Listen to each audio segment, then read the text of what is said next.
야! 함께하면 됩니다.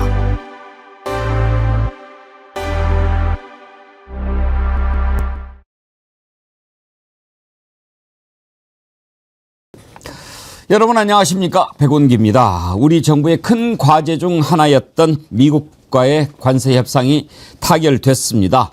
관세율 15%, 미국의 3,500억 달러 투자, 자동차와 농산물 개방 등이 핵심입니다. 트럼프의 막무가내 시각박에 이 정도면 선방한 것이라는 평가가 나옵니다.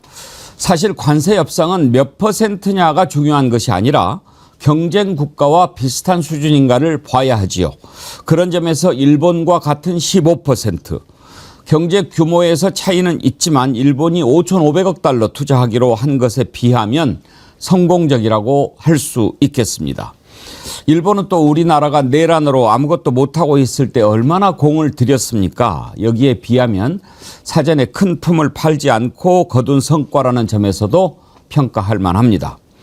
쌀과 소고기 시장을 추가 개방하지 않기로 한 것도 꼽을 만한 성과이고 2주 내 한미 정상회담을 갖기로 한 것, 이 와중에 챙긴 쏠쏠한 성과라고도 할 수가 있겠죠. 이제 큰 과제를 하나 넘었으니 차근차근 또 다른 문제들을 풀어갈 수 있겠죠. 기대해 봅니다. 생방송 백운계 정치 1번지 출발합니다.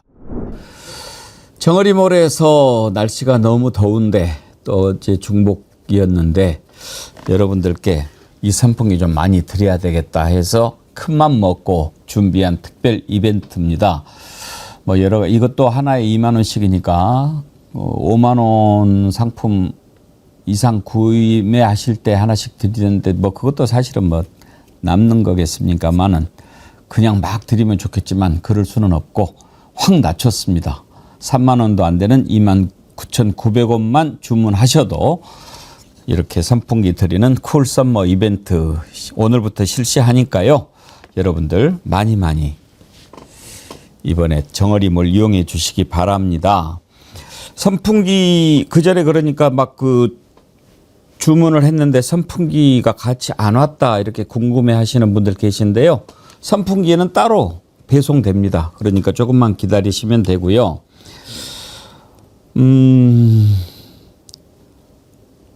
아까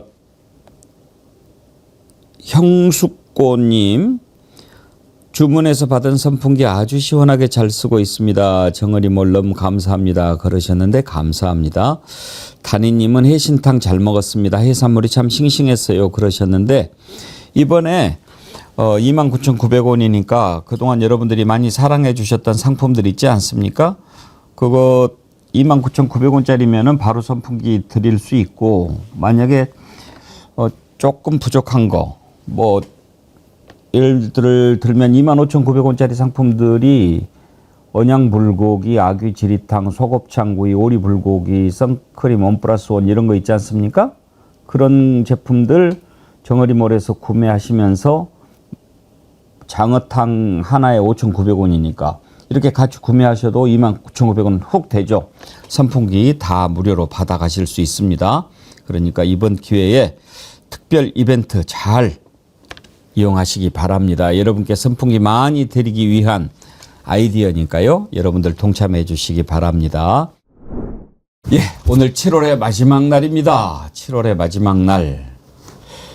대체로 이제 달이 좀 바뀌고 그러면은 마음이 좀 새롭고 그렇지 않습니까?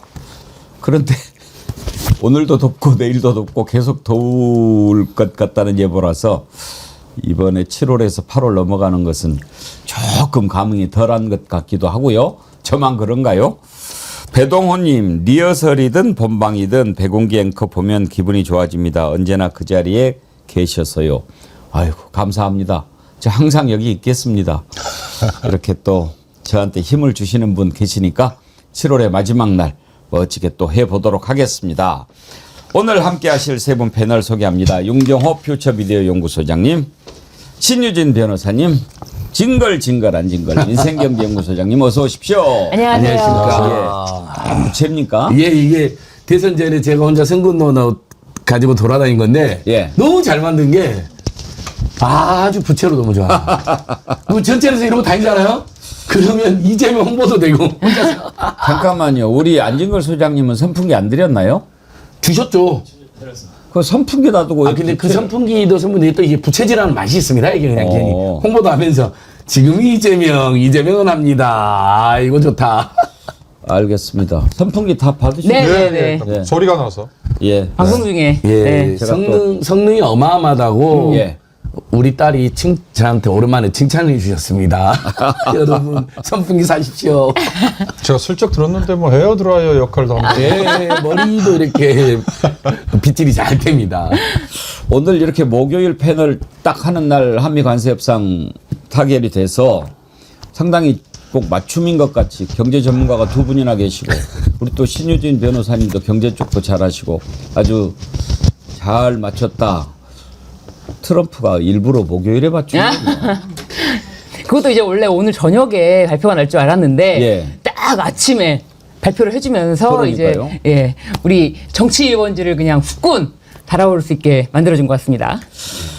정말 그 큰 고비죠. 뭐 어차피 해결해야 될 문제인데 좀 더 늦어지는 것도 안 되고 또 오늘이 사실상 시한 아니었습니까? 이 시한 넘기면 또 복잡해지고 그러는데 어저께까지만 해도 트럼프도 꼼짝도 않고 그래서 뭐지 했는데 다행히 해결이 됐습니다.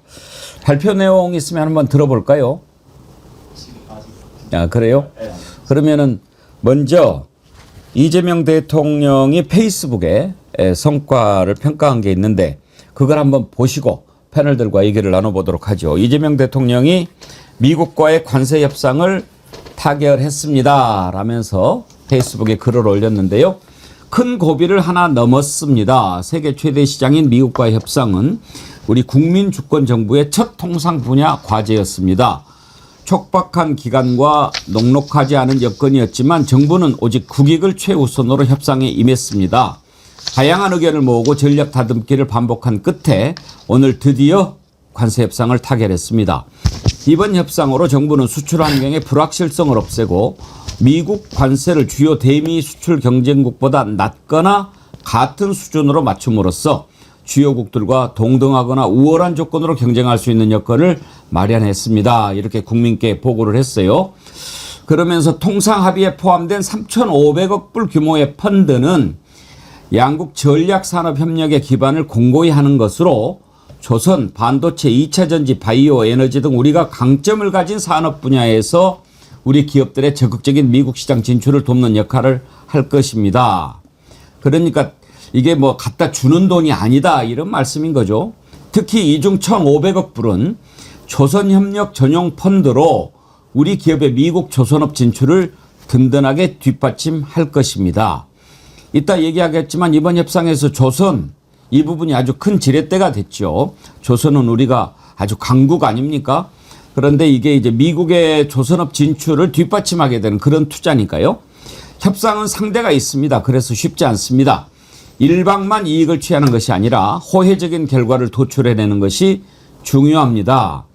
이번 합의는 제조업 재건이라는 미국의 이해와 미국 시장에서 우리 기업들의 경쟁력 확대라는 우리의 의지가 맞닿은 결과입니다. 이를 통해 한미 간 산업 협력이 더욱 강화되고 한미 동맹도 더욱 확고해지는 계기가 될 것이라 기대합니다. 앞으로도 정부는 국익 중심 실용 외교를 항상 최우선 원칙으로 삼겠습니다. 이렇게 글을 올렸습니다. 일단 이재명 대통령이 저렇게 좀 나름 흡족하다라기보다는 뭐 선방했다 이런 평가를 내린 것 아니겠습니까? 자, 윤경호 소장님 오늘 그 발표된 협상 결과 어떻게 평가하십니까? 아까 앵커께서 딱 한마디로 지적하셨어요. 우리와 대미, 그러니까 미국을 시장으로 삼고 있는 경쟁국들과 비교를 했을 때 어땠느냐. 저는 그게 핵심이라고 봅니다. 예. 대표적인 게 일본이죠. 대표적인 게 자동차죠. 그거에서 일본과 동등한 수준의 상호관세율을 따냈다. 그리고 EU와 일본 두 경제 대국이 우리와 같은 수준의 반열에 우리가 거기에 동참을 했다. 이게 저는 큰 의미가 있는 거라고 보고요. 또 하나는 3,500억 불의 펀드라고 얘기했는데 투자잖아요. 대미 투자.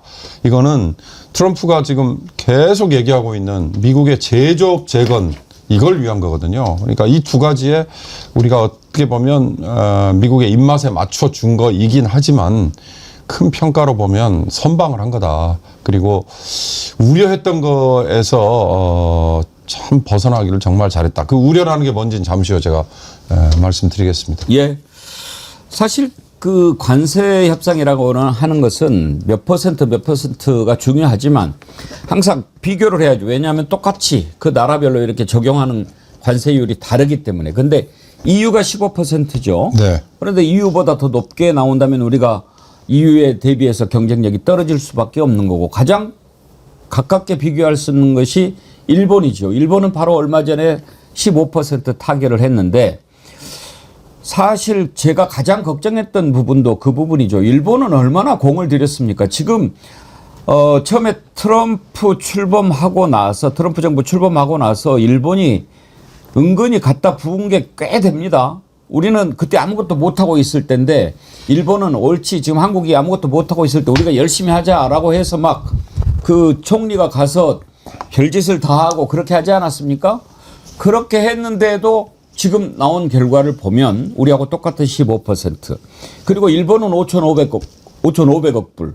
이런 거 보면은 우리가 미치지는 않았다. 그런 생각 든다 이거죠. 안진걸 소장님. 예. 그 김용범 정책실장도 아까 이제 브리핑을 했는데 오전에 3,500달러 중에서 조선산에 투자되는 1,500달러 주체는 한국. 그래서 실제로 미국에 투자되는 규모는 2,000억 달러 정도인데 이것은 일본의 36% 규모에 밖에 안 된다. 조선펀드 확장하는 건 미국에서 난색을 폈답니다.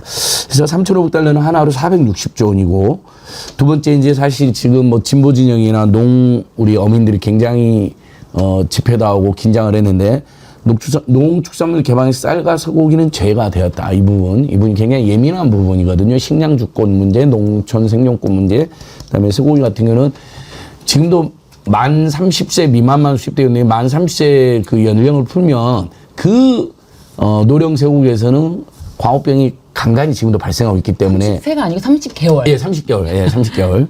그래서 그런 부분에서는 저는 뭐 완벽한 성과를 냈다라고 저희가 감히 말할 수는 없지만 상당한 선방을 했다.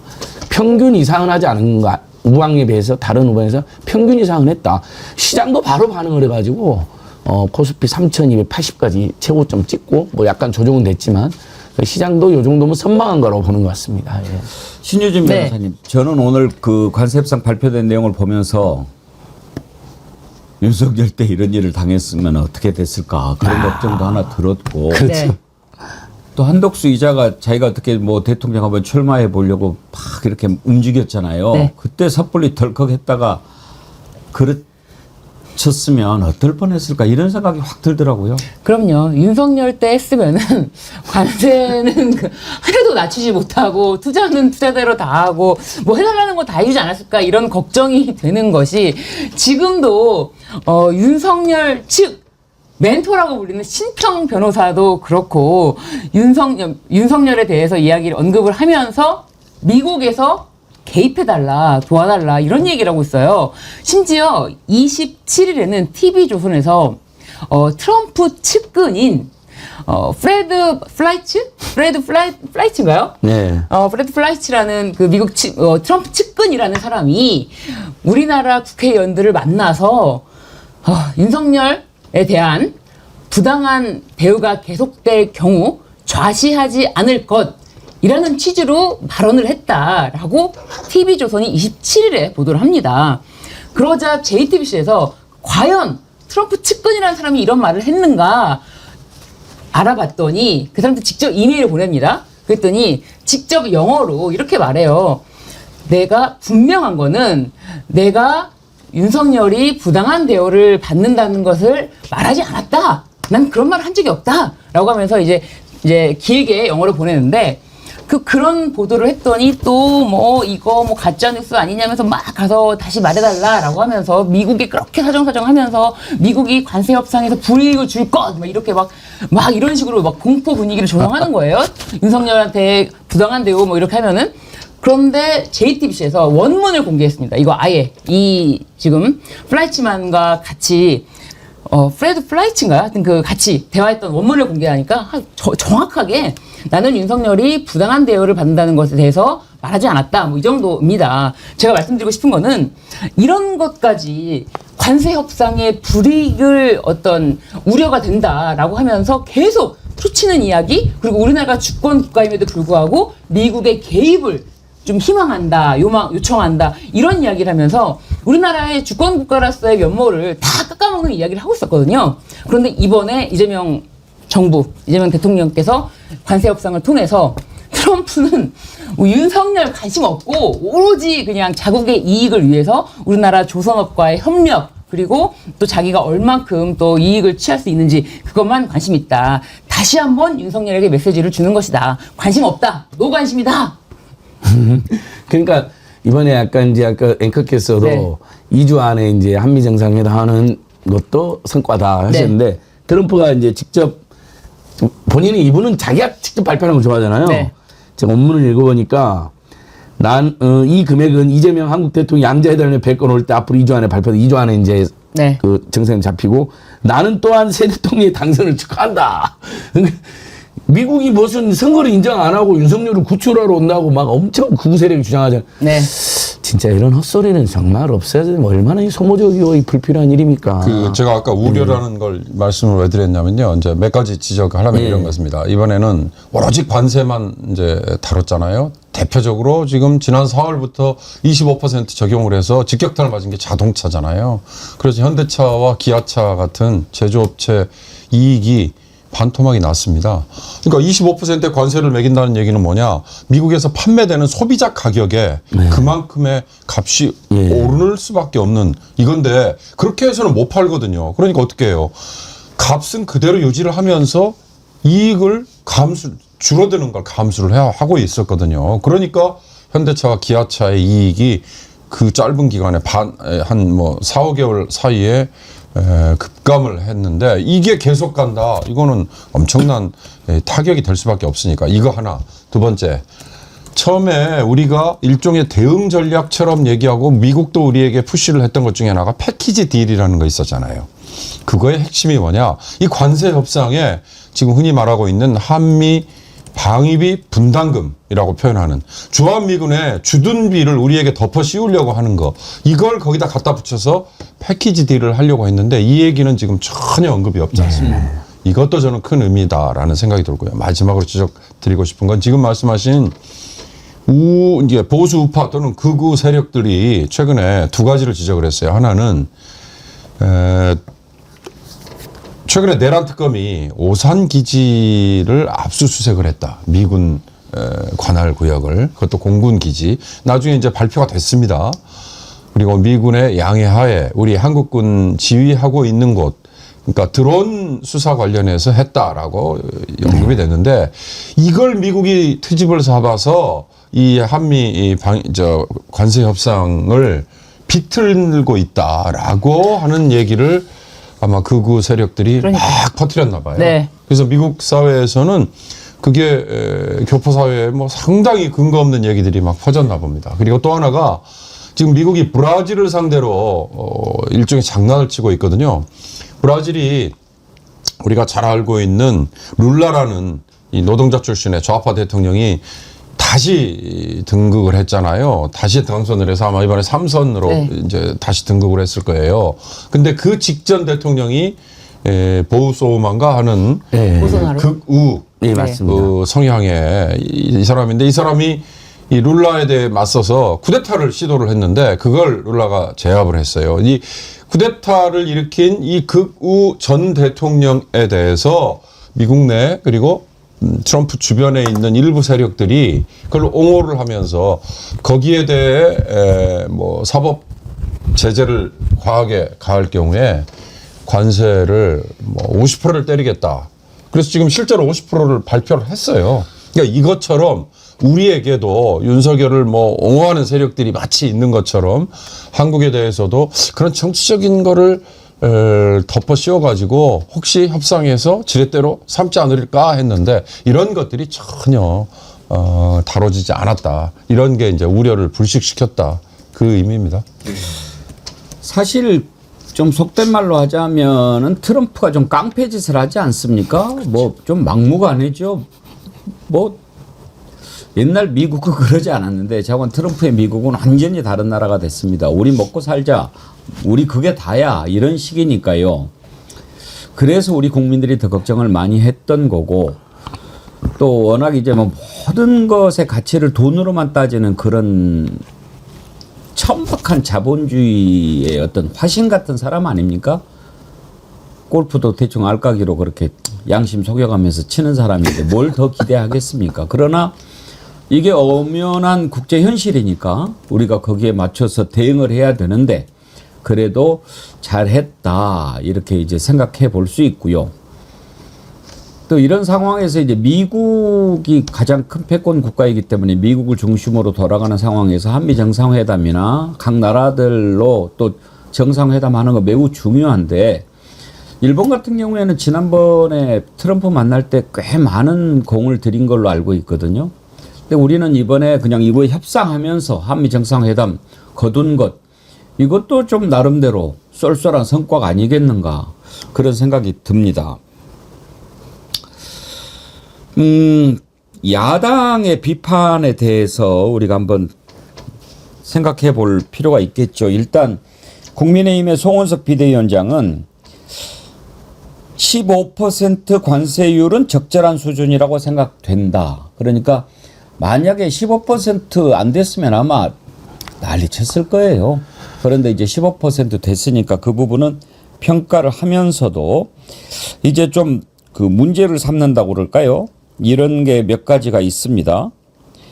첫째가 2주 뒤에 이재명 대통령이 미국에 가서 트럼프 대통령과 정상회담을 하면서 최종 합의문이 발표된다고 돼 있는데 이거는 무슨 의미인지 국민들이 좀 이해하기 어렵다. 이런 얘기인데요. 그러면 윤경호 소장님. 지금 아직도 협상이 안 끝난 거 아니냐. 그때 가서 또 다른 얘기가 나오면 어떻게 할 거냐. 이런 우려라고 봐야 됩니까? 그 EU하고 일본이 각각 6천억 달러, 5,500억 달러 투자하겠다라고 발표를 한 다음에요. 양측에서 서로 얘기가 나왔어요. 아니 숫자는 알겠는데 구체적으로 어디에다가 언제 그 투자라는 게 그러면 또 무슨 의미냐? 누가 하는 거냐?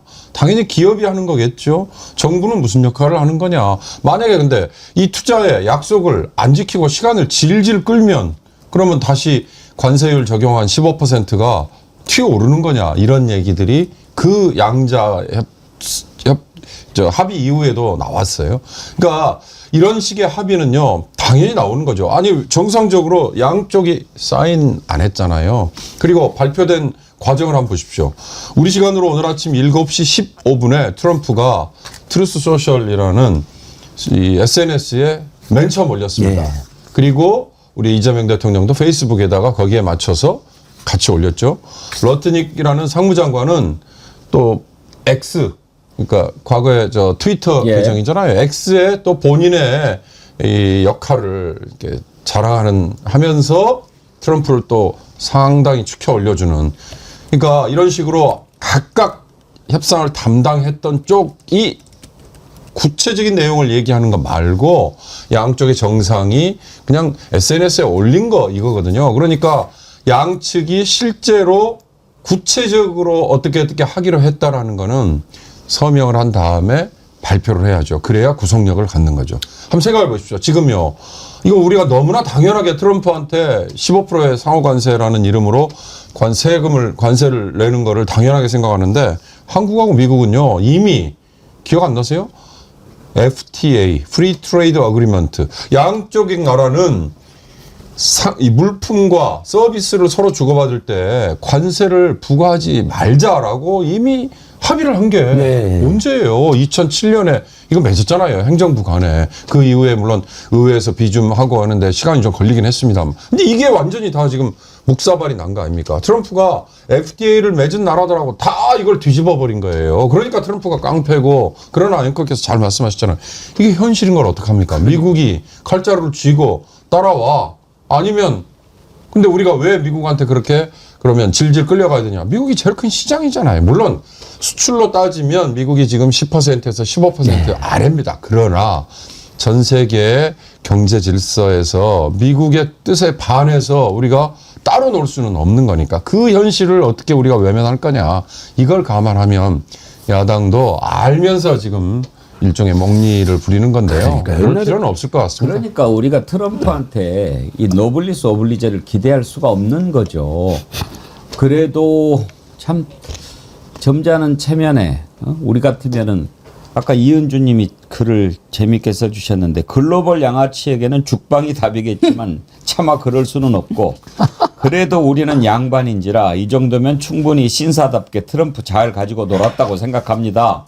선방에 한 표 꾹 하셨는데 참 적절한 표현이에요. 글로벌 양아치 짓을 하고 있는 거예요. 돈이 안 되고 마음에 안 들면 다 그냥 무시해버리는 거죠. FTA도 그렇고 세계 유네스코 협회도 탈퇴해버렸죠.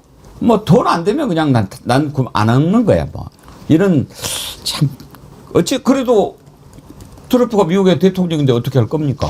그렇게 하겠다는데 우리가 잘 대응하는 것이 중요하죠. 그러니까 역대 어느 미국 대통령하고도 비교가 될 수 없는 정말 우리 험한 말을 막 해야 되는데 이제 우리 방송이 좀 참겠지만 정말 열받는 일이죠. 그래도 꾹 참고 실리를 챙기기 위해서 이 정도면 진짜 야당도 최소한 양심이 있고 최소한의 체면이 있다면 그래 잘했다. 우리가 똘똘 뭉쳐서 이재명 대통령 방내에서 더 좋은 성과를 그래야 가서 트럼프한테도 할 말이 더 생기잖아요. 기대할 걸 기대하시죠. 아니, 그러니까 맞습니다. 근데 트럼프가 아무튼 우리 한국에 대해서는 아주 함부로는 안 하는 것 같아요. 모르겠어요. 김정은, 이재명 두 분에 대한 호감이 있는지. 미국은 오늘 나서신 무역 대표님께 면담을 지금 했잖아요. 근데 마지막에 트럼프 소셜 트루스 오늘 나서신 무역 대표님 감사드립니다. 그들을 만나고 그들의 나라의 위대한 성공에 대해 이야기하게 돼 영광이었습니다. 뭐 본인은 나름대로 성과를 과장하고 자축하기 위해서 했겠지만 어쨌든 우리 이재명 대통령과 대한민국 대표단에 굉장히 좋은 표현을 많이 써놨더라고요. 그래서 그나마 다행입니다. 그 송원석 국민의힘 비대위원장이 또 이런 지적도 했던데요. 3,500억 달러 규모의 대미 투자와 LNG 등 에너지 구매에 1,000억 달러 모두 4,500억 달러의 대미 투자와 구매가 필요한 상황이다. 우리 외환 보유고보다 많은 액수의 과도한 금액이 아닐까 생각이 든다. 이렇게 했는데 참 말은 참 잘한다 그런 생각이 들어요. 신유진 변호사님. 네. 그런 생각 안 드세요? 아이고 너네들이 했으면 그런 생각 안 듭니까? 아니 그렇죠. 아니 그러니까 뭐라도 말은 얹어야겠는데 생각보다 너무 잘 된 거예요. 생각보다 너무 잘 된 거니까 뭐 투자금 정도 이거를 공략하는 방법밖에 없겠다. 그러니까 이거에 대해서 투자금 많다. 그 얘기를 한번 하고 싶은 그것밖에 안 보입니다. 그러니까 너무 속보이는 비평이고 논평인 거죠. 뭐라고 하긴 해야 되겠고. 네네네. 할 말 없죠 뭐. 이재명을 막 욕을 하고 싶은데 너무 잘 된 거야. 이 정도 속으로도 이거 욕할 게 없으니까 네. 그 정책실장이 1,000억 달러 상당 LNG 구매는 기존에 예고된 투자와 정해진 구매를 다시 명시한 것이다. 그냥 트럼프 좀 기분 좋게 약간 마사지를 해줬다는 거잖아요. 그러니까 원래 사야 되는 거. 이 정도면 진짜 높이 평가해줘야 됩니다. 게다가 이제 평균 이상은 그러니까 뭐 최상이라고 말은 하기 어렵다고 봐요. 좀 있으면 뭐 각각 당사자들이나 전문가들의 입장도 계속 나올 겁니다. 근데 그래도 전체적으로 평균 이상은 한 것 같다. 일본보다 더 잘 됐다. 요 정도는 보수적으로 봐도 인정해야 될 것 같은데요. 근데요, 잠깐만요. 윤경호 소장님, 이거 답변 한번 해주세요. 네. 이제 송원석도 그런 얘기 했어요. 자동차 같은 경우에 FTA 관세율이 제로였는데 네. 일본은 2.5%였다. 그런데 이번 협상으로 15%가 되면서 한국 자동차 업계가 상대적으로 불이익을 받지 않을까 걱정된다. 이랬는데 지금 우리 시청자님 가운데 세바스찬이라는 분도 자동차는 무관세였다는 걸 잊어버리셨나 봐요. 일본이랑도 경제 규모를 생각하면 이걸 일본보다 잘했다고 하는 건 억지 아닌가요? 응원하고 싶어하는 마음은 이해해도 지금의 평가는 도저히 납득할 수 없네요. 이런 컴플레인을 하셨는데. 그런데요. 이미 트럼프가 지난 4월부터 자동차에 25%의 관세를 일단 매겼어요. 그래서 이미 시행이 되고 있었습니다. 그런데 일본에는 2.5%였거든요. 그러니까 이번에 조정이 되면서 어떻게 보면 일본과 우리가 이제 같아진 건데요. 최근에 그 비슷한 크기의 차 아반떼, 우리는 현대차의 아반떼, 그러니까 배기량으로 1500cc 급일 겁니다. 그게 도요타에서는 코롤라라는 대표 그러니까 종목, 이걸 가지고 비교를 해놨던데요. 그다음에 미국 차, 뭐 포드나 아니면 GM의 차, 그러니까 2만 불에서 2만 한 2천 불 사이에, 더 정확히 얘기하면 2만 2천 불 전후에서 가격이 한 몇백 달러씩 차이가 납니다. 이게 만약에 우리가 25%의 관세를 얻어맞았다라고 할 경우에는 그 소비자 가격을 올리지 않을 수 없는데, 아까 제가 말씀드렸지 않습니까? 당장 소비자들에게 내놓는 제품에 그만큼을 더 올려서 내놓으면 바로 외면당하거든요. 그러니까 그 얘기는 뭐예요? 그냥 속으로 골병이 들어야 된다는 거거든요. 그러니까 그 세바스찬님 말씀하신 거는 자세히 뜯어봐야 될 겁니다. 이미 지난 4월부터 대미 수출분에 대해서는 트럼프는 일단 관세를 매겨놨습니다. 그리고 이 8월 1일부터 이제 그걸 또 다른 품목에도 이걸 이렇게 넓혀가지고 적용을 하겠다. 지금 그렇게 가고 있는 거였어요. 그러니까 제로였다라고 하는 것은 좀 쉽게 말하면 옛날 얘기죠. 예, 그렇습니다. 한미 FTA가 맺어지고 예. 그 이후에 쭉 이어졌던 과정에서는 제로였죠. 25%에서 끌어내려서 협상한 거다. 이렇게 봐야 정확하다. 그렇습니다. 그리고 우리가 이미 자동차요, 미국에서 생산하고 있는 물량도 있잖아요. 그 생산 물량은 당연히 관세 부과 대상이 아닌 거죠. 그런데 미국 시장에서 우리가 파는 게요, 현대차는 기아차를 합쳐서 전체로 미국 시장에서 한 10에서 12% 정도까지 시장을 차지하고 있더라고요. 그걸 미국 내에서 생산하는 것만으로는 감당이 안 됩니다. 그러니까 한국에서 가져가서 팔아야 되거든요. 가져가는 물량에 대해서는 관세를 매기면 그건 당하는 거죠. 세바스찬님 이해가 되셨습니까? 아무튼 이렇게 문제 제기해 주십시오. 그래야 저희들이 또 맞습니다. 하나하나 배워 나갈 수 있지 않겠습니까?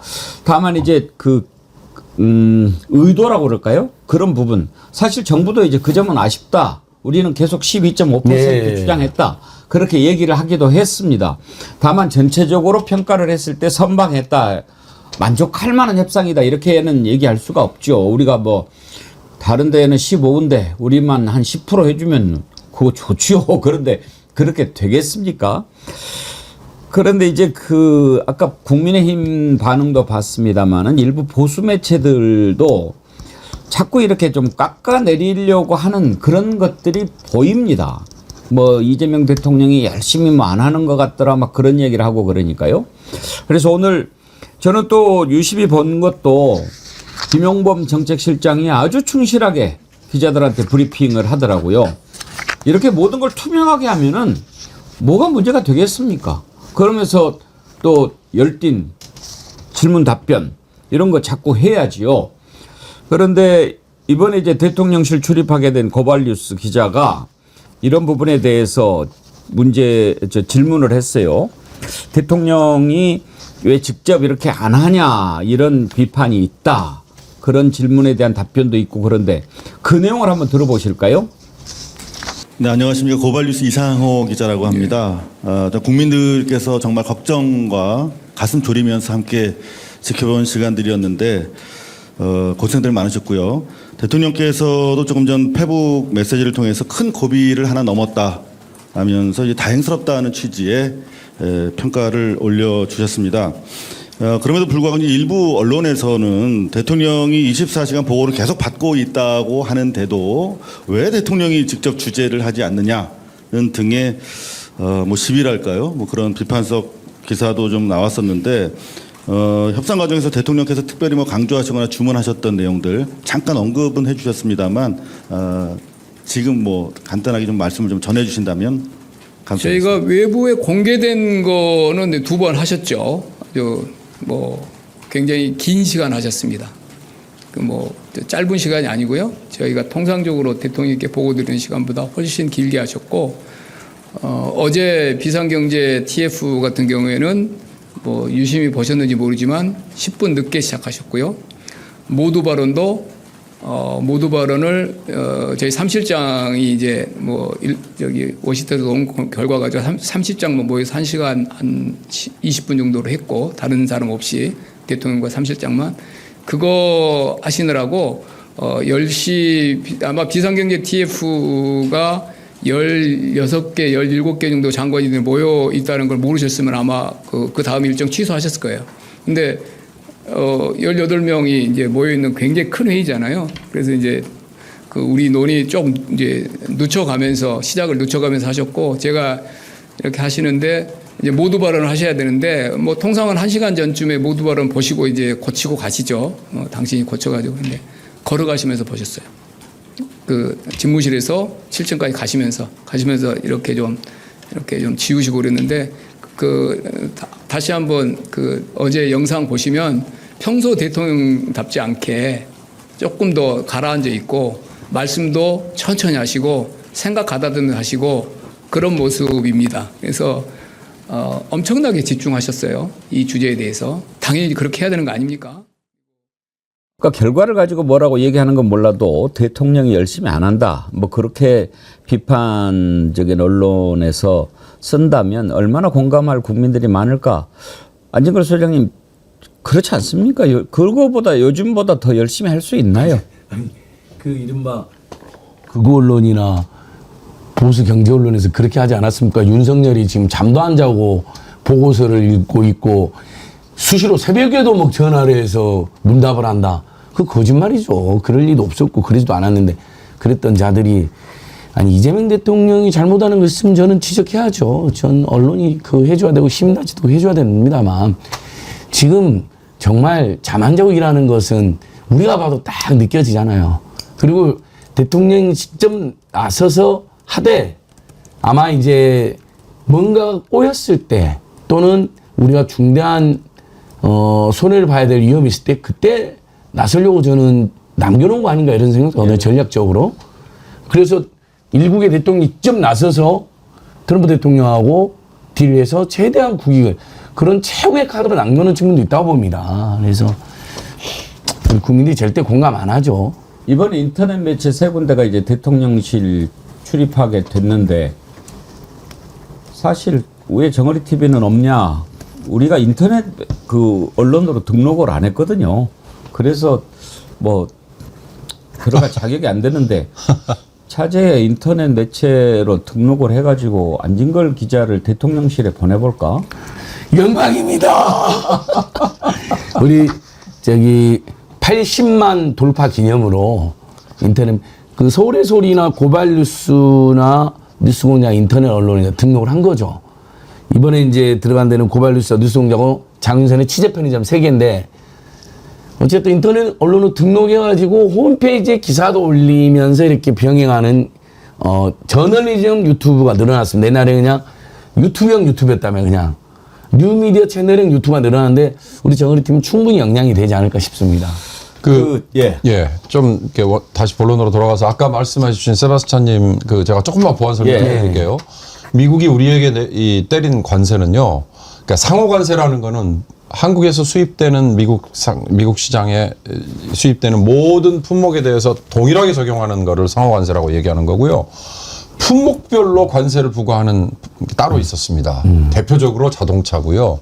그리고 철강이나 알루미늄, 구리 이런 거는 또 따로 관세를 매겼거든요. 근데 이번에 상호 관세 우리 15% 적용하기로 했지만 철강, 알루미늄, 구리 같은 거는 지금 제외돼 있어요. 지금 말씀드린 것처럼 품목별로 관세를 때리기 때문에. 그래서 이거는 또 추가 협상을 해야 됩니다.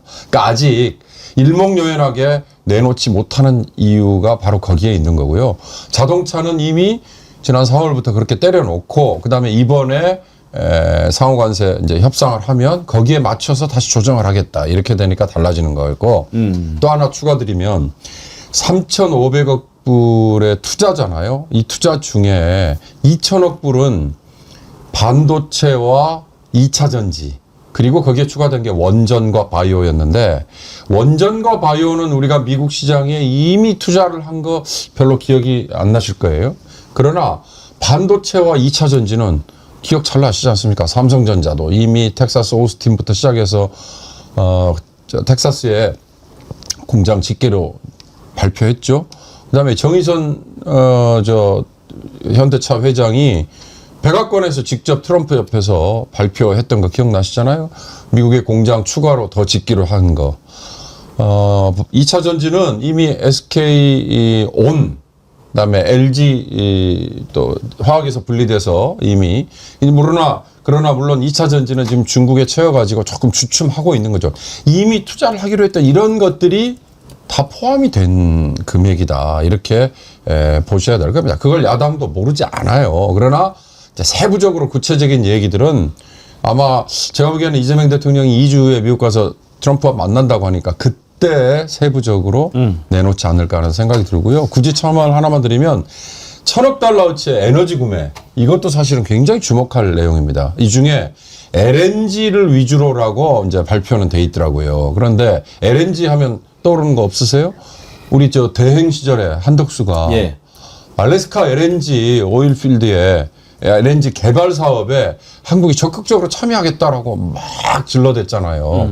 그때 미국이 우리에게 일종의 그걸 이 유인책으로 끌어들여 가지고 니들이 먼저 선점하겠다고 먼저 나서 그러면 뭔가 혜택을 줄게라고 얘기를 했다는 예. 거예요. 그런데 그때 자격도 없는 한덕수 대행이 그걸 하겠다고 얼마나 설쳐댔어요. 그러니까 그런 것들도 과연 포함이 된 건지 아니면 미국에서 생산되는 LNG를 우리가 수입만 하겠다는 건지 이런 것들은 이제 추가 세부 내역에 잘 봐야죠. 그 방금 전에 고발뉴스 이상호 기자가 그런 질문을 했는데 이상호 기자 질문 들은 김에 이거 한번 좀 다뤄보죠. 이상호 기자가 이제 들어가자마자 단독 보도를 하나 했었죠. 윤석열이 계엄 발표하는 거 그게 라이브가 아니고 녹화였다. KBS가 이렇게 그 단독으로 이렇게 녹화를 해서 틀었다. 그렇게 해서 정말 깜짝 놀랐는데 일단 KBS가 반박문을 냈어요. 반박문 한번 띄워봐 주세요. 계엄 선포 담화문 발표는 대통령실 전속 촬영 담당 공무원이 촬영하고 KTV가 송출한 것이다. KBS는 타 언론사와 마찬가지로 수신을 받았을 뿐 전혀 관여한 바가 없다. 저렇게 지금 반박을 했는데요. 저는 저거 반박을 보면서 저건 좀 본질에서 벗어난 것 같다. 왜냐하면 지금 이상호 기자가 단독 보도하고 우리가 또 놀랐던 것이 녹화냐 라이브냐 그거였거든요. 그러면 KBS가 녹화 아니었다 이렇게 이야기를 해야 거기에 대한 제대로 된 반박 아니겠습니까? 그런데 누가 찍었냐? 이걸 지금 가장 중요한 논점인 것처럼 그걸 자꾸 반박을 했어요. 녹화냐 아니냐를 이야기를 해줘야죠, 신유진 변호사님. 네, 그런데 이제 일단은 KBS가 이제 내란에 관련된 부분이 있지 않은가에 대한 그런 부분. 우리가 내란과 관련이 있는 것은 아니다. 이제 그런 부분. 그리고 가장 중요한 거는 또 외국회사 조그만 파우치 말했던 박장범 사장의 거치까지 지금 다 이제 KBS는 그걸 고려할 수밖에 없는 거예요. 왜냐하면 지금 당장 KBS 사장의 거치에 대해서 좀 이거 문제 있는데 좀 손봐야 되는 거 아닌가라고 하지만 이 이제 KBS 사장은 나는 그런 것까지 내가 알 수 있는 건 아니다. 이제 그 부분을 끊고 싶었던 거겠죠. 내란과의 연관성을 끊고 싶었던 박장범 사장의 몸부림이 이런 담화문으로 나왔다고 밖에 근데 참고로 당시에는 박장범이 아니고 박민이었다고 사장이었어요. 해. 박민 사장일 때 이제 계엄 저기를 했는데 박민익이 누굽니까? KBS하고는 아무 관련도 없는 문화일보 출신 아니에요? 네. 아니 근데 저때 KBS에서만 담화문이 중계됐나요? 저는 그걸 좀 찾아봤어야 되는데 박민이라고 하긴 했어. 다른 지상파에서는 그러면 중계가 안 돼 있었나요? 맨 처음에 KBS가 단독으로 했나요? 10시 40분 언저리 아닙니까? 10시 35분 언저리. 했던 것 같아요. YTN도? 저 부분은 이상호 기자가 제보를 받았을 때요. K방송국이 녹화를 내보는 거예요. 그래서 K방송국을 KBS라고 생각하고 이제 지적을 했는데 나중에 보니까 KTV를 만든다는 거예요. 근데 대신에 그럼 KTV 포함하여 KBS까지 그게 녹화했는지 생방했는지 이 부분이 남아있는 거죠. 그거는 타 매체에서도 그건 확인해 볼 수 있는 거 아니에요? 타 매체도 그걸 녹화된 걸 받은 건지 아니면 라이브로 물렸는지. 그러니까 그것을 그 당시에 중계된 예. 게 KBS만이었다면 KBS만 가지고 지금 논란을 벌이는 게 그때 맞지만 YTN도 제기를 했었던 것 같아요. 제가 이제 그때 국회로 달려가면서 소식 듣고 했을 때 제가 YTN으로 들었던 기억이 나거든요. 네. 그래서 당시에 이게 사전 녹화였느냐 아니면 생방이었느냐 논란이 계속 있었고 이상호 기자는 거기서 KBS가 그런 역할을 했다 지적했는데 KTV가 송출한 건 맞더라고요. 녹화인지 생방인지 두고. 그래서 이상호 기자님이 그분에 대해서는 내가 팩트 체크가 좀 부족했다. 제보가 K방송으로 와서 당연히 KBS인지 알고 지적했다 했는데 KTV가 맞다는 거예요. 송출한 것은. 그런데 이제 우리 앵커님께서 지적한 것처럼 그 내란의 밤에 그 KBS에는 미리 알려줬다는 의혹이 지금 KBS 그렇죠. 언론을 KBS 보면서 계속 지적을 하고 있거든요. 왜냐하면 KBS 간부들 몇 명이 뭘 준비해라 했다는 거잖아요. 그래서 그거하고 그다음에 녹화인지 생방이었는지 말끔한 이런 해명은 필요한 거죠. 일단 KTV는 입장을 냈어요. 그때 12월 3일 날 대통령실이 6시부터 비상계엄 발표를 위한 생방송 준비를 했다. 한국정책방송은 KTV가 민주당 강유정 의원실에 제출한 자료를 보면 대통령실 대외협력실 소속 행정관이 3일 오후 5시 52분에 대통령실 중계 담당 PD한테 연락해서 방송 시간과 내용 발표자 생방송 이런 거 알리지 않고 국무회의 생방송 때처럼 카메라 한 팀이 들어와 달라. 네. 이렇게 요청을 했어요. 그러면서 10분 만인 6시 10분에 안 와도 된다.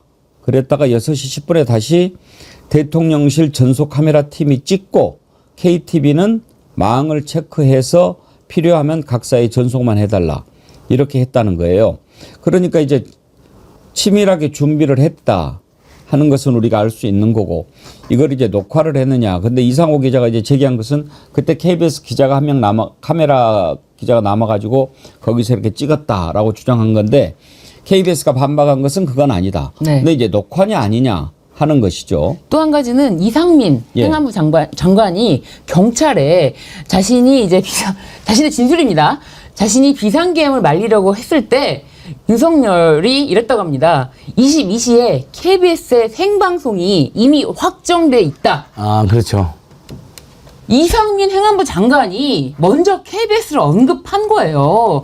KBS에서 생방이 확정되어 있다라고 이야기를 했기 때문에 사실 K방송에서 송출했다? 그러면 KBS가 연관이 될 수밖에 없고요. 거기에 대해서 또 녹화인지 생방인지 이것에 대해서도 국민들이 모두 다 궁금해하는 그런 굉장히 쟁점이었는데 그것에 대해서 녹화였다라는 것도 굉장히 좀 주목해야 될 지점인데 KBS는 자기가 송출한 것은 아니고 자기는 받았다. 이렇게만 해명을 한 거니까 이거는 반쪽짜리 해명도 안 된다라고 보여지고요. 아까 말씀드렸듯이 박장범 박장범 사장은 12월 11일 12월 10일. 예. 12월 10일 날 취임했거든요. 네, 네. 그러니까 비상계엄이 12월 3일이잖아요. 네, 그렇습니다. 그러니까 그때는 박민이었단 예. 말이에요. 예. 예. 근데 박민과 박장범 등이 그 윤석열, 김건희 앞잡이였잖아요. 그러니까 그놈이지 뭐. 그놈이죠. 둘이 협잡했을 가능성이 높죠. 미리 알고 준비를 했을 수도 있고. 근데 뭐 어떤 상황인지 모르겠지만 최종적으로 KTV가 송출한 건 맞는데 네. 녹화인 생방송인지 그다음에 그 과정에 KBS에 어떤 협잡이 있었는지는 아직 안 밝혀진 겁니다. 이상호 기자가 사과한 건 그 송출을 녹화를 KBS가 담당하고 KBS 송출했다고 했는데 그 부분은 K방송이라고 제보가 와서 네. 당연히 KBS라고 생각했는데 KTV였다고 이제 그 부분은 본인이 팩트를 취재 내용 변경을 했으니까 그 부분은 우리가 인정해도 되겠지만 그놈이고 다 나쁜 놈인데 예. 박민이 이놈이 진짜 나쁜 게 뭐냐면 KBS 사장을 했잖아요. 이제 우리 그 윤경호 소장님 같은 경우에 이제 특파원까지 했으니까 잘 아실 건데 박민 사장이 취임하기 전에 KBS 내부에서 자체적으로 특파원들을 선발을 했어요. 네. 특히 이제 가장 중요하다고 할 수 있는 워싱턴 특파원도 이제 다 선발을 했거든요. 가지고 발령이 났어요. 이제 준비가 됐어요. 그러면은 미리 가서 집을 구해놓지 않습니까? 3년간이나 살아야 되니까. 그래서 그 내부적으로 이렇게 발령이 난 특파원 후보자가 워싱턴에 가서 숙소까지 구하고 애들 학교까지 알아놓고 돌아왔는데 박민희가 와가지고 그걸 무효화시키고 다른 특파원을 뽑아버렸어요. 그게 말이 되는 짓입니까? 아주 나쁜 자식이지. 그 뭐 온 가족이 외국으로 나가서 그렇게 중요한 문제 그리고 특파원 선발 과정에 문제가 있었다면 몰라도 자기 코드에 안 맞다고 아무리 윤석열이가 시켜서 김건희 통해서 온 놈이라고 해도 그렇게 하면 안 되죠. 공무원 같은 건 직권남용이죠. 예. 공무원 아니라도 직권남용이죠 그거는. 그러니까 그런 짓을 그걸로 했던 벌을 자입니다. 줄 수 있는. 네. 제가 언제 기회 되면 정말 이 KBS 사장 진행자들 한번 단단히 mon혼을 한번 내야 되겠다고 생각합니다. 그래서는 안 되죠. 뭐든지 정도가 있는 거죠. 그 특파원을 그렇게 딱 뽑아놨는데 그리고 이미 가서 집까지 구해놓고 온 사람을 바꿔버려? 그거 아니죠. 그 회사를 자기 개인 것인 것처럼 생각하는 더군다나 KBS를 일반 민간 자기 그 개인 회사도 그렇게 안 하겠습니다. 그러니까 이재명 대통령이 가끔 쓰는 표현이 있던데 집단지성을 저는 존중합니다 이런 얘기 하셨잖아요. 집단지성이라는 거에 그 바닥에는 합리적인 판단 그리고 이성적으로 내려지는 결정 이런 거거든요. 그러니까 많은 사람들이라고 할 때 많은이라는 게 참 애매하고 추상적인 개념입니다만 사회적으로 관행적으로 받아들여질 수 있는 결정 이런 게 바로 그 영어에 conventional wisdom이라는 아주 좋은 표현이 있더라고요. 그거에 따를 경우에는 큰 무리가 없는데 그거에 반한 결정을 내리면은 지금 이렇게 앵커께서 지적하신 것 같은 누가 봐도 이건 문제가 있는 거다라고 지탄을 받는 거예요. 지금 이제 특검 내용 잠깐 좀 다뤄보죠. 윤석열에 대한 체포영장을 특검이 청구를 했는데 방금 발부가 됐네요. 발부됐습니까? 예, 또 갔어요, 제야지. 그거 우리 저 신유주 변호사님한테 발부될 것 같냐고 여쭤보려고 그랬는데 1분만 먼저 여쭤봤으면 100% 맞출 수 있어요. 제가 맞추는지 안 맞추는지 보려고 그랬는데. 가만히 있어보지 그랬어요. 아니 발부 안 하면은 제가 갈라 그랬어요. 잡으러? 아니 잡으러는 아니요. 아유. 윤석열 잡으러 같이 가야죠. 맞네요. 네, 발부 안 되면은 제가 진짜 한번 가보려고 그랬어요. 중앙지검에 영장 판사들 일 제대로 안 하십니까, 진짜?라고 하면서 한번 갈라 그랬더니 또 여기서 방송하라고 여기 앉혀주시네요. 발부됐군요. 네. 자, 그러면 이제 어떻게 됩니까? 이거 발부가 됐으면 체포영장을 들고 특검이 구치소로 직접 갑니까? 예, 특검이 직접 예. 그 영장 제시를 하러 예. 구치소에 간다고 하고요. 그리고 실제로 이제 부인을 하는 거, 체포하는데 부인을 하는 것 자체는 구치소의 역할이다라고 특검이 명백하게 밝혔거든요, 이 부분을. 그렇기 때문에 이제 구치소 교도관들이 이 부분에 대해서 윤석열 그냥 딱 잡고 나오면 됩니다. 딱 양쪽에서 팔 잡고 나오면 나오는 거예요. 뭐 윤석열이 뭐 거기서 발버둥 치면은 오히려 공무집행 방해입니다. 그거를 바로 현행범 체포하면 됩니다. 원래 그렇게 합니다. 원래 체포하려고 그러잖아요. 발버둥 치고 이거 막 상해 입히잖아요.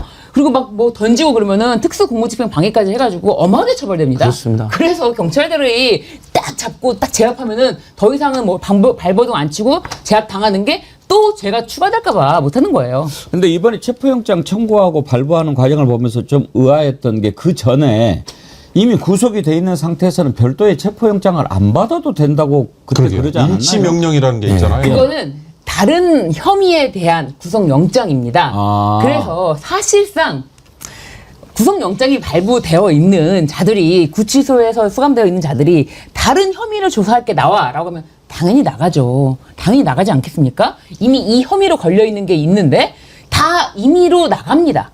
근데 윤석열이란 자가 버티고 있고 이건 다른 혐의다. 내가 왜 이 구속영장으로 너네가 나를 강제로 구인하지 그러고 못한다. 따지고 남을 놈이죠. 그럼요. 그렇기 때문에 그런 아예 따지고 남을 구속을 아예 주지 않는 거예요. 보통 다른 사람들은 다 제발로 나갑니다. 그래서? 근데 이 자는 거기에 그렇죠. 대해서 아예 그 김건희 특검 쪽에 대해서는 아예 변호사 선임계도 내지 않았어요. 변호사 선임계를 내지 않았다는 거는 아예 나올 그쪽에 생각이 대해서 없다는 예, 거죠. 그렇죠. 예. 보통 이게 이제 감옥에서 이것을 추가가 떴다라는 전문 용어를 씁니다. 이렇게 이제 갇혀 있는데 예. 갑자기 이제 교도관에서 자네 수임원을 불러주면서 검찰에서 이걸로 자네를 또 부른다 그러면 옆에 있는 사람들이 어이 또 추가 떴구만. 뭐 또 잘못한 거야. 그러니까 이미 복역 중인데 예. 또 다른 추가적인 범죄가 확인돼갖고 조사를 추가 받으러 떴다. 가야 되는 추가 떴다 그러는데 다 가져. 왜냐면 지금 징역시가 너무 고달픈데 추가가 뜨면 또 몇 개월 몇 년 추가되니까 가서 싹싹 빌죠. 막 그렇죠. 엄청 준비하고 저는 네. 그런 짓을 한 적이 없습니다 하고 잘 보이려고 검사한테 가서 해명하려고. 근데 이자는 뭐 모든 걸 포기하고 극우 세력이 자기를 구출해 줄 거를 선동하는 자이니까. 그래서 저번에 인치명령은 내란 특검이 한 거고요. 네. 근데 구치소가 협조 안 해서 실패한 거고, 이번에는 김건희 특검이 아예 왜 조사받지 않느냐서 체포영장 발했는데 발부됐고, 김건희 특검이 준비를 많이 했더라고요. 맞아요. 아예 저번에 그 여러분 기억나시죠? 용산 관제에서 멧돼지 숨었을 때 저희들이 그렇게 와서 1인 시하고 202 경비단 무력화시키고 나중에 공수처가 2번 왔을 때 그때도 보면 검사가 현장질하고 실무집행은 경찰이 했잖아요. 이렇게 하는 것처럼 이번에도 특검이 특검부가 직접 구치소 오겠다는 거예요. 특검까지는 아니어도 그러니까 공수처장은 그때 안 왔잖아. 오동은 그때 그 산하 2인자 뭐 3인자 분들 왔잖아요. 이번에도 이제 2인자인 특검부가 직접 현장에 가서 총지휘를 하고 이제 실무집행은 구치소와 경찰분들이 협력해서 할 겁니다. 예. 오뚜기 가수 정규리 TV님 누구 좋으라고 들고 나와요? 그냥 질질 끌고 나와야죠. 임몽님 잔인하게 끄집어내라. 녹두꽃님 체포장면 생방송 가자 녹방 말고. 궁딩팡팡님 모가지 게줄 채워서 봉고치 앞에 메고 달려와라. 그러셨는데 국민들 분노가 지금 하늘을 찌르죠. 배준희님은 테이저건 써도 된다고 합니다. 그러는데 그럴 수 있나요?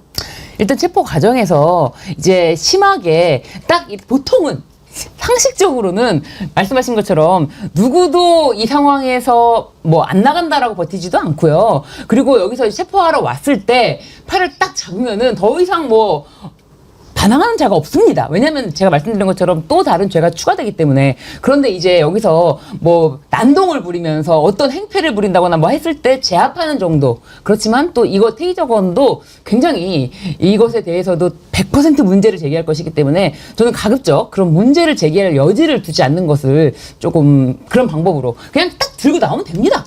근데 그 완력 행사를 교도관들에게 맡긴다는 거예요? 아니면 경찰이 가서 한다는 거예요? 그 직접적인 인치는 교도관들이 그 부분에 대해서는 집행하는 거기 때문에 네, 경찰이 가는 건 아닙니다. 집행은 언제 합니까?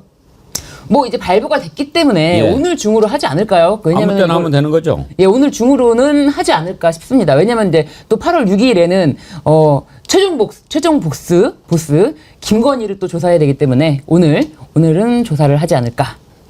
아마 이제 구치소까지 경찰이 다 같이 갈 겁니다. 네. 전문가인데 이제 아마 이 체포영장의 성격상 특검보랑 경찰이 직접 가서 잡는 것도 가능할 겁니다. 근데 구치소의 특수한 장성격상 구치소장하고 교도관들의 협력과 협조를 구하고 구치소 구역 내에서는? 구역 내에서 이제 그 사람들이 이제 구치소 안으로 한 몇백 미터 들어가면 이제 그 독방이 있는데 이제 똑똑해서 저기 밖에서 지금 특검보와 그 경찰들 와 있습니다. 거기까지 나가셔야 됩니다. 한데 거부하면 이제 그때는 들고 나오면 구치소하고 경찰하고 아마 협력해서 조치를 할 수 있을 것입니다. 우리 안진걸 소장님 들어가면 한 방에 끝날 텐데. 저는 제가 끌고 오죠. 그러니까요. 예. 개목줄 묶어가지고 그냥 끌고 옵니다. 그냥 본인들이 그 개목줄 선물 받았다는 등 뭐 토리 사과도 하고 그렇게 기와 관련된 걸 많이 강조했기 때문에 개목줄 걸어서 아이고 참. 윤석열 체포영장 발부 기분 좋으신 분들은 좋아요 눌러주세요. 좋아요 타임입니다. 예, 지금 8,900쯤 됐는데 빨리 좋아요만 넘어주세요. 쑥이님 서결이 영장 발부 축하하면서 슈퍼챗 보내주셨는데요. 예, 그 마음 충분히 알겠습니다. 참 나쁜 자예요. 참 나쁜 자예요. 그렇게 자기가 저지른 죄에 대해서 지금까지 국민 앞에 한마디 반성하지 않으면서 그런 자가 뭐 핑계를 막 대잖아요. 건강이 나빠요. 뭐 눈이 뭐 실명될 것 같아요. 막 그런 놈이 재판도 안 나오고 조사도 안 나오면서 구속적부심은 가서 몇 시간씩이나 있고 그다음에 이것도 나는 몰라 이것도 나는 몰라 그런 놈이 이번에 국민들 고통 줬으니까 10만 원씩 피해 보상해라. 그러니까 또 그건 항소하고 집행정지 신청도 얼른 했더라고요. 이게 아무나게 안 인간이냐 하고. 그런 생각이 드는데 네. 신유진 변호사님 그거를 그 1심 판결에서 지금 당장 집행도 할 수 있게끔 그렇게 판결을 했나 봐요. 네, 맞습니다. 이게 이제 가집행이라고 하는 건데요. 이 판결이 확정되려면은 대법원까지 가는 절차가 있지 않습니까? 그렇지만 이 사건에 대해서만큼은 이제 1심으로 인해서도 바로 먼저 집행을 할 수 있도록 붙이는 것이 가집행입니다. 그런데 이제 가집행이 되면은 당장 윤석열의 그 얼마간의 재산에 대해서도 집행을 할 수 있으니까 윤석열이 그것만큼 막아야 된다라고 이제 가집행에 대해서 집행 정지 신청까지 했는데요. 사실상 이게 윤석열이 집행 정지를 한 게 아니라 김건희가 한 게 아닐까 김건희가 단돈 1원도 물 셀 틈 없이 막아야 돼라는 생각으로 윤석열은 이게 가지평이 된지 모를 것 같아요. 관심도 없고 윤석열한테는 관심 없지만 윤석열의 재산이 곧 나의 재산인데 그 가지평을 막는 것은 김건희가 아닐까 그렇게 추측합니다. 그러니까 진짜 정말 나쁜 사람 보통 이렇게까지 사태가 되면 이제 구치소가 곤란해지잖아요. 벌써 자기 때문에. 네. 보통 그러면 감옥에 있는 사람들이 그렇거든요. 내가 요거 듣는 건 괜찮은데 나 때문에 구치소의 직원들, 교도관들, 소장까지 막 물론 이제 소장도 그 행적이 굉장히 이상한 사람이긴 하더라. 그렇게 되면 보통 이랬거든요. 야, 내가 나갈게. 여러분들 다치는 거 보통 이렇지 않습니까? 그 정상적인 사람일 때 그러니까 이야기고요. 단 하나의 상식과 양심이 없는 자입니다. 수기님, 앵커님 너무 좋아서 한 번 더 쏩니다. 이제 그만 쏘세요. 최성화님은 은주 반장님 든든 최고 감사합니다 하면서 슈퍼챗 쏘셨는데 뭐가 최고가 감사한 일이 있으셨나요? 제가 그 내용은 모르겠는데요. 예, 저원 오늘이 됐든 내일이 됐든 이렇게 지금 더위에 아주 국민들이 힘들어하고 있는데 시원한 소식 한번 저 뒤에 있는 폭포보다 더 시원한 소식. 시원합니다. 윤석열 끌고 나오는 모습. 네. 정말 그냥 그렇게 끌고 나오면 안 됩니다. 아주 가장 시원한 방법으로. 그리고 뭐 옷도 그대로 입게 하고 3617 번호 보이게 수갑 채워서 딱 끌고 나와야 됩니다. 법이 살아있음을, 정의가 살아있음을 국민 앞에 보여줘야죠. 그게 특검 할 일입니다. 제가 어저께 아침에 특검을 좀 혼을 냈더니 바로 알아듣고 이렇게. 정어리 TV 봤네요. 정어리 TV 보고 정신 차리고 바로 아니 체포영장 어제 청구하고. 성질나더라고요. 네. 뭐 체포영장을 청구 가능성. 뭐 검토하고 검토는 무슨 바로 체포해야죠. 예. 하나만 더 따져봅시다. 네. 김건희 목걸이 이게 지금 모조품이다라고 하는데 네. 저는 이게 오히려 지 발목 잡는 거라고 생각해요. 그렇죠. 모조품으로 바꿔치겠다면 이건 딱 떨어지는 증거인멸 시도 아닙니까? 그렇습니다. 뭐 지 발목 지가 잡는 거죠. 네. 아니, 그러니까 사실 이제 MBC나 뭐 JTBC 주요 언론사에서는 그 김건희가 직접 최재형 목사에게 했던 말은 보도를 안 하고 있어요. 그 부분을 싹 빼고 대통령실에서 공식적으로 발표한 내용만 가지고 보도를 하고 있는데 김건희가 최재형 목사에게 직접 그 목걸이에 대해서 액세서리에 대해서 이야기를 한 게 있습니다. 들어봐야죠. 네. 네, 들어봅시다. 저는 악세사리 갖다 말씀드린 저 원래 악세사리를 원래 안 해요. 제 직업상 할 수가 없어요.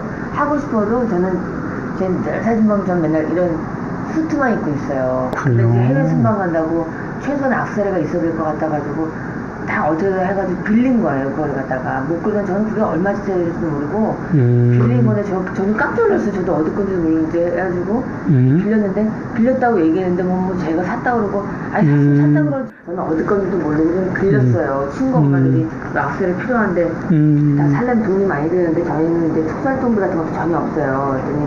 그랬더니 특수활동비가 없어요? 10원도 없어요. 저 지금. 그건 말도 안 돼. 진짜 10원도 없어요. 다 제가 제 돈으로 하는 거예요. 그래서 옷값이 더 비싸지도 않을 뿐더러 한국 소상공인한테 사는 거니까 전 다 이렇게 하고 있어요. 근데 우리 남편 월급 제가 지금 돈벌이가 없으니까 남편 월급 사고 제 원래 돈 사는 거니까 비싼 걸 살 수가 없어요. 여기서 친구 엄마들이 액세서리 하려면 비쌀 텐데 빌려줬다고 하잖아요. 그러면은 이게 결국에는 오빠의 장모님한테서 발견됐기 때문에 사실은 오빠가 아니라 친구였다. 네. 그리고 사실은 장모가 아니라 엄마였다. 그렇게 되는 건가요? 그러니까 이거는 뭐 가족의 비밀, 출생의 비밀이 밝혀지는 건가요? 친구 엄마들이 액세서리 살려면 비쌀 텐데 빌려줬다. 라고 본인의 육성으로 얘기한 게 있지 않습니까? 이거를 언론들이 안 쓰더라고요. 저는 이게 핵심이라 친구 엄마들이 빌려줬다. 친구 엄마들이 라고 했습니다. 네. 그런데 이제 와서 자기가 샀고 이거를 오빠에게 줬고 그게 어떻게 그 집에 갔는지는 모르겠고 말이 안 맞잖아요. 그리고 뭐 대통령실에 그렇게 해명은 자기가 본인이 직접 한 게 아니다라고 했는데 본인도 육성으로 얘기했잖아요. 인생 자체가 가짜고 예. 삶 자체가 거짓말인데 그중에서 어떤 것이 거짓말이고 뭐라고 이야기하는 게 무슨 의미가 있겠어요? 그러니까 하도 많은 거짓말 사이를 찾고 저희들도 말을 하면서 헷갈려 버려요. 일단은 저것은 모조품이라고 말하는 지금 하는 해명하고는 완전히 반대되는 거잖아요. 네. 어쨌든 고가를 빌렸다는 거잖아요. 그러면 그것은 빌린 것 자체도 무상으로 빌리는 것은 문제가 되거든요. 정치화원법상이나 기본법상으로. 그러니까 이미 다 저기서도 자백이 되어 있는 거거든요. 근데 김건희 특성상 전 절대 안 빌렸다고 봅니다. 빌리는 형식으로 해서 갈취했거나 아니면 뇌물로 받았겠죠. 아니 그리고 저는 이 말투에서 저는 이 말을 처음 들었을 때부터 굉장히 이상하다고 생각한 게 친구 엄마들이 이 친구 엄마들이라는 말을 처음 들어봤어요. 뭐 친구면 친구고 뭐 주변 엄마들이라고 하면 엄마들이지 친구 엄마들이 괴상한 말투를 쓰는구나. 초등학생들은 가끔 그렇게 쓰죠. 내 친구 엄마가. 그러니까요. 그런데 그 친구의 엄마라는 뜻도 아닌 것 같아요. 그냥 주변에 있는 엄마들이 뭐 이런 것 같아요. 제가 봤을 때 그렇게 생각이 드는데, 그리고 이 지금 목걸이를 하고 간 곳이 스페인 마드리드입니다. 2022년 마드리드에 6월 29일인가요? 마드리드에 갈 때 누구를 먼저 보냈냐면은 당시에 뭐 자생 한방병원의 그 딸이라고 하는 신모 씨를 먼저 가서 사전 답사를 시킵니다. 그렇게 사전 답사를 시킬 만큼 본인이 이제 잘 모르니까 가서 내가 뭐 어떻게 해야 될지 한번 봐라라고 사전 답사를 시킬 만큼 그렇게 준비했던 무대에 모조품을 하고 나갔다고요. 모조품을요. 말이 안 됩니다. 이거는 빌린 건데 모조품 얘기는 저 때는 안 나왔죠. 네, 그렇죠. 안 나왔죠. 저 때는 모조품이라고 안 얘기 안 그랬죠. 나왔죠. 네. 그리고 지금 또 하나 목걸이 뭐 테니스 목걸이인가? 네, 네, 이게 네. 지금 화제가 되고 있는데요. 네. 혹시 그 사진 볼 수 있습니까? 이게 테니스 목걸이가 무슨 뜻인가 하고 봤더니 그 유명한 테니스 선수 누구죠? 크리스 에버트인가요? 네, 크리스 에버트가 운동할 때 그 팔목에 이렇게 차고 하다가 끊어져 가지고 네. 저게 다 다이아몬드래요. 네. 와. 근데 그게 떨어져 가지고 이제 그때부터 테니스 목걸이 뭐 이렇게 지금 불린다는데 네. 저걸 다 이렇게 다이아몬드로 둘러서 한 거니까 저게 얼마나 비싼 거겠어요? 그러니까요. 얼마나 될까요? 가격을 상상할 수가 없고요. 사실 저 다이아몬드가 크기에 따라서 가격이 또 굉장히 다릅니다. 당연히 또 브랜드에 따라서 다릅니다. 근데 테니스 목걸이는 저 다이아몬드가 100개 정도 둘렸다고 하는데 그렇다면은 감히 저 브랜드도 뭐 제가 뭐 알 수가 아직 알려지지가 않아서 모르지만 뭐 글쎄요. 감히 상상할 수가 없다. 왜냐하면 또 같이 발견됐던 것이 이우환 화백의 그림 아닙니까? 예. 근데 그 이우환 화백의 그림이 뭐 From the Point인가요? 점으로부터라는 그 그림인데 뭐 경매가가 20억 상당한다고 하니까요. 저 다이아 목걸이도 얼마가 될지 저는 뭐 가늠이 안 됩니다. 그럼 반클리프인가 그 목걸이는 모조품이라고 쳐요. 저것도 발견이 됐다고 하는데 그러면 네. 저거는 뭐냐 이거죠. 그러니까요. 그러니까 거짓말을 하더라도 앞뒤가 좀 맞아야 되는데 여기서 거짓말 친 거 저기서 또 풍 터지면 또 그때 막아서 뭘 하라고 그냥 임기응변으로 대처를 하려고 그러는데 그러니까 그때 지금 빌렸다는 진품을 빌렸다는 의미겠죠. 그렇죠. 그다음에 특검에 내놓은 해명서에는 모조품이었다. 근데 또 뒤늦게 발견되는 거. 근데 왜 또 그게 발견된 게 오빠의 장모집이냐. 근데 이제 돌이켜 보면요, 윤석열 부부의 취임 후 첫 순방 때의 김건희의 모습. 그걸 담은 여러 이제 보도들이 언론 보도들이 있었는데 이때 언론 보도들이 김건희에 대한 막 여러 가지 칭송을 하면서요. 기억을 하실지 모르겠습니다만 5만 원짜리 우리 중소 업체가 만든 아주 검소한 치마를 입고 갔다. 이런 보도와 함께 그런데 옷의 상의에는 2천만 원짜리 무슨 티파니? 브로치, 네. 그다음에 목에는 6천만 원짜리 뭐 지금 얘기되는 뭐 무슨 반클리프 앤 반클리프 앤 아펠이라는 그 브랜드의 목걸이. 그런데 이것들이 당시에 7월 9일자였던 걸로 2022년 7월 9일자였던 걸로 제가 찾아보니까 나오는데요. 중앙일보의 어느 여성 논설위원이 재미있는 컬럼을 썼습니다. 이 김건희의 5만 원짜리 치마라는 거와 32만 원짜리 발찌도 또 화제가 됐나 봐요. 예, 거기에 이제 2천만 원짜리 브로치와 6천만 원짜리 목걸이까지 이 모든 것들이 오빠라는 김모의 작품이었다.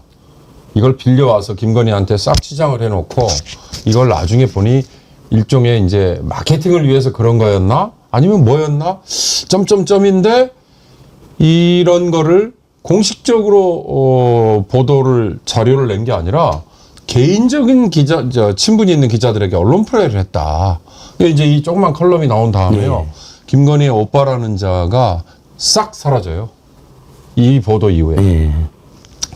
그러니까 취임 이후에 얼마 안 됐을 때니까 자기들 내부에서는 이게 굉장히 뜨거라 했던 거였겠죠. 김건희 오빠라는 자가 막 설치다가 이제 그때 벌써 이 목걸이 뭐 이런 것들에 대한 문제가 싹 담겨 있었는데 그냥 사실은 언론이 다 잊은 거죠. 국민들도 잊은 거고.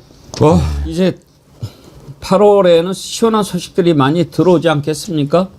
오늘은 일단 뭐 발부가 됐으니까 내일쯤 8월 첫날 윤석열이 싹 끄집어낼 거고 6일날 김건희 조사받자마자 뭐 바로 구속될 거고 뭐 좀 시원한 소식들이 들려오는 8월이 되기를 기대해 보겠습니다. 1부는 여기까지 하겠고요. 2부에서는 민주당의 서영교 의원님, 서영교의 나쁜 사람, 좋은 사람 여러분과 함께 하도록 하겠습니다.